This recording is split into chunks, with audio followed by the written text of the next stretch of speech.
अस्सलाम वालेकुम जी।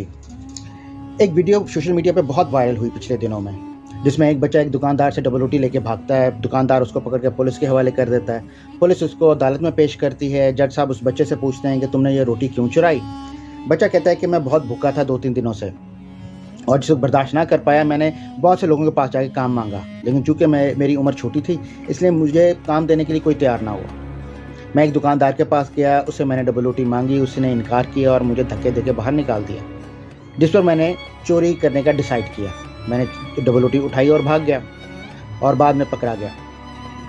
सो in short, जज साहब की आंखों में आंसू आ गए कि ये हमारे माशरे की जो है बेहिसी है, जिसकी वजह से ये तमाम चीज़ें हुई। कमरा अदालत में जितने भी लोग बैठे थे, जज साहब ने हर एक के ऊपर $2-2 फ़ाइन किया। वो जो दुकानदार था उस पर कुछ ज़्यादा फ़ाइन किया और सारे पैसे उस बच्चे को दिए, और ये कहा कि अगर वो दुकानदार ऐसा ना करता तो ये बच्चा चोर ना बनता। इसी तरह से खिलाफत दोम के वक्त एक औरत को पकड़ के लाया जाता है कि उसने एक गलतकारी की है। वो औरत जो है वो अपना जुर्म भी कबूल कर लेती है। काजी सज़ा सुनाता है, लेकिन वो सज़ा मानने से इनकार कर देती है और कहती है कि हज़रत अली को बुलाया जाए, अगर वो भी यही सज़ा सुनाए तो उसको कबूल है। सो एक बंदा भेजा जाता है, हज़रत अली को बुलाया जाता है और हज़रत अली आके फरमाते हैं कि अगर जुर्म जो है वो साबित हो चुका है तो सज़ा देने के अंदर दिक्कत कैसी। उस औरत ने हज़रत अली से कहा कि या अली, मैं एक नौज़ायदा बच्चे की माँ हूँ, मेरा बच्चा भूख से बिलख रहा था, मेरे पास उसको कुछ देने को कुछ ना था। मैं हर दर पर गई, हर दरवाज़ा खटखटाया, लेकिन कहीं से मुझे मदद ना मिली, बल्कि मुझे इस गंदे काम की तरफ राग़िब किया गया। आखिरकार जब मैं मजबूर हुई तो मैंने अमल किया। हज़रत अली ने इस पर उसको कहा कि अल्लाह मियाँ से तौबा करो और आइंदा से ऐसा अमल ना करने की का वादा करो। हज़रत अली ने बैतुल माल से उसका वजीफ़ा लगवाया और वो तमाम लोग जिन्होंने उसको ऐसा काम करने की तरफ राग़िब किया था उनको चुन कर इन्वेस्टिगेट कर सज़ा दी। अक्सर औक़ात इंसान अपने ही कहे हुए अल्फाज के वज़न के नीचे दब जाता है, और कामयाब इंसान वो होता है जो अपने अल्फाज के वज़न को खुद उठा के चल सके। जॉर्ज बुश हो, क्लिंटन हो, हिलरी क्लिंटन हो, ओबामा हो, जो बाइडन हो या पुतिन हो, अगर आप इनके एकेडमिक प्रोफाइल्स के ऊपर नज़र डालेंगे तो आपको पता चलेगा ये आम स्कूल, कॉलेज और यूनिवर्सिटी से पढ़े।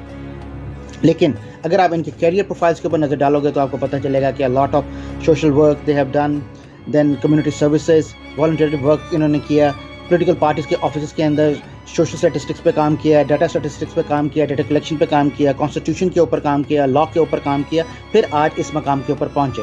अगर इसी के बरक्स आप पाकिस्तान की बात करें तो करप्शन में PhD, 1-2 कत्ल अकाउंट में आपको मिलेंगे, इदारों की तज़लील, ओपोनेंट को जलील करना, ये तमाम खसूसियात आपको पाकिस्तानी सियासतदानों के अंदर मिलेंगी। अगर आप ब्यूरोक्रेसी की बात करें तो CSS के पेपर 20 से लेकर 40-50 लाख रुपए तक के हो जाते हैं। जहाँ तक इंटरव्यू की बात है, ये आपकी अप्रोच और आपके कॉन्टेक्ट्स पे डिपेंडेंट है। इसके अलावा अगर पाकिस्तान में बात की जाए तो कौन सा सर्टिफिकेट है, वो कौन सी डिग्री है जो बिकती नहीं और मिलती नहीं। इन दिनों पाकिस्तान में इंटरनेट पे पाबंदी है, यूट्यूब, फेसबुक, इंस्टाग्राम सब ब्लॉक हुआ हुआ है। लेकिन जब बात आती है इन्फॉर्मेशन शेयर करने की, कोई न्यूज़ आप शेयर करने की, तो VPN का धड़ल्ले के साथ इस्तेमाल किया जाता है, चाहे वो हुकूमती सतह हो चाहे आम सतह। यूँ तो पूरे पाकिस्तान में बहुत सी प्रेस कॉन्फ्रेंसेस हुए हैं, लेकिन 2 प्रेस कॉन्फ्रेंस जो लाहौर के अंदर वज़ीर आला पंजाब और IG पंजाब ने की, उनकी कुछ पॉइंट्स जो है वो आपसे शेयर करना चाहूँगा।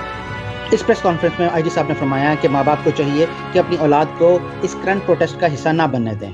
अगर इनकी औलाद बाहर रोड्स के ऊपर आई और इस करंट प्रोटेस्ट का हिस्सा बनी तो उनके खिलाफ दहशतगर्दी के केस बनाए जाएंगे, और वो बच्चे जो ऑलरेडी गिरफ्तार हो चुके हुए हैं उनके खिलाफ तो दहशतगर्दी के केस ऑलरेडी बन चुके हुए हैं। अब नतीजा ये रहेगा कि उनको कहीं भी नौकरी नहीं मिल सकेगी और ना ही वो किसी बाहर के मुल्क में जा सकेंगे, इसलिए कि इन दोनों जगहों के ऊपर पुलिस रिपोर्ट की ज़रूरत पड़ेगी। और जो दूसरा पॉइंट था IG साहब का, वो ये था कि ख़वातीन को भी चाहिए कि वो इस प्रोटेस्ट का हिस्सा मत बने। जैसा कि मैंने पहले कहा कि अक्लमंद इंसान वही होता है जो अपनी बात का बोझ खुद उठा सके। मेरा एक मुद्दबाना मासूमाना सवाल जो है वो IG पंजाब से था कि सर, इस जनरेशन के लिए मौजूदा हुकूमत ने और पिछली हुकूमतों ने कितनी नौकरियों की लाइनें लगाई हुई थी कि जो अगर ये जनरेशन इस प्रोटेस्ट का हिस्सा बनी तो वो नौकरियाँ इनको नहीं मिलेंगी।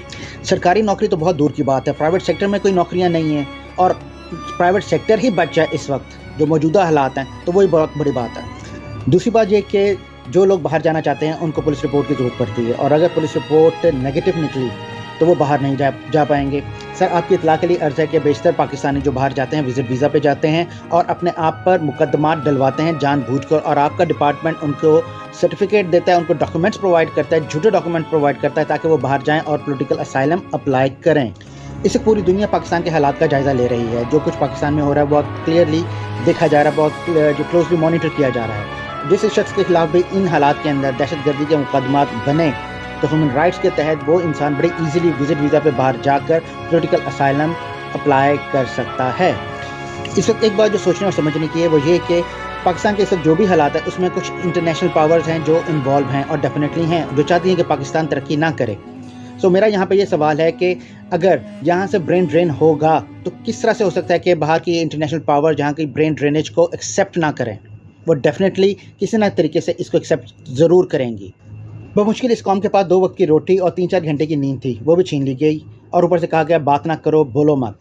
एक तरफ इलेक्शन कराने के लिए तो इनके पास पैसे नहीं थे और मौजूदा हालात के अंदर इन्होंने उस इलेक्शन की रकम से ज़्यादा का नुकसान करके रख दिया। जब से होश संभाला है यही देखा कि पाकिस्तान का 80% बजट जो है वो एक तरफ चला जाता है। Reason India, Kashmir, LOC। बचपन से किताबों में देखते आए हैं कि पाकिस्तान के मैप के ऊपर एक डॉटेड लाइन है जिसको हम कहते हैं डिस्प्यूटेड टेरिटरी। जब जवान हुए गूगल देखा तो मैप जाके जिसको इंटरनेट पे देखा तो पता लगा वहाँ पे तो डॉटेड लाइन ही नहीं है। जापान, चाइना और कोरिया का मॉडल देखिए, इतनी बात तो समझ में आ गई कि अगर लीडरशिप ऑनेस्ट हो, अच्छी हो तो इतनी ज़्यादा सिक्योरिटी की ज़रूरत नहीं पड़ती कि 80% बजट जो है वो आप सिक्योरिटी के ऊपर ज़ाया कर दो। और अगर लीडरशिप करप्ट हो, डिसऑनेस्ट हो, अच्छी ना हो तो तब भी इतनी सिक्योरिटी की ज़रूरत नहीं पड़ती कि आप 80% बजट जो है वो सिक्योरिटी के ऊपर ज़ाया कर दो। इसलिए कि करप्ट लीडर ज़्यादातर एक बॉटल वोडका के अगेंस्ट टेबल टॉक्स हार जाते हैं। यूनाइटेड नेशंस में इमाम हज़रत अली अलैहिस्सलाम का ख़त अभी भी आवेज़ा हैं जो उन्होंने मालिक अश्तर को लिखा था। मिस्र के हालात बहुत ख़राब थे, वहाँ की गवर्नरशिप हज़रत अली ने चेंज की, मालिक अश्तर को वहाँ पे भेजा। वहाँ पर बहुत से जो लोग जो थे वो अरेस्ट थे। जनाब अली ने जनाब मालिक से कहा कि जितने भी गरीब लोग हैं उनको छोटे मोटे वादे बईद से रिहा कर दो और जितनी बड़ी मछलियाँ हैं इनको पकड़ लो।